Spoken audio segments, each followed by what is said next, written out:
രാത്രി കേട്ടോണം. അഭിഷേകമെന്ന് പറയുന്നത് നീ ഉദ്ദേശിക്കുന്ന കാര്യമല്ല. തൃത്വത്തിൽ മൂന്നാമനായ ദൈവം ചില പ്രത്യേക ഉദ്ദേശത്തിന് വേണ്ടി നിന്റെ മേൽ ചലിക്കുന്ന മൂവ്മെന്റിനെയാണ് ലോകം അഭിഷേകമെന്ന് പറയുന്നത്. മാളിക മുറിയിൽ 120 പേർ മേലെ സംഭവിച്ചത് അവർ പ്ലാൻ ചെയ്ത് ചാടിയതല്ല, അവർ പ്ലാൻ ചെയ്ത് ജമ്പ് ചെയ്തതല്ല.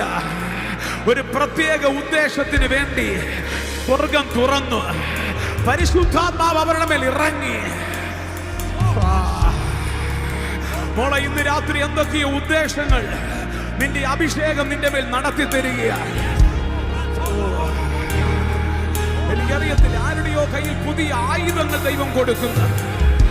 ഈ രാജ്യത്തെ തൊടുവാനുള്ള കൃപാവരങ്ങൾ ദൈവം ചിലരുടെ മേൽ കൊടുക്കുന്നു. കാണാതിരിക്കല്ലേ, ഈ രാജ്യത്തെ ചില പ്രവാചകൻ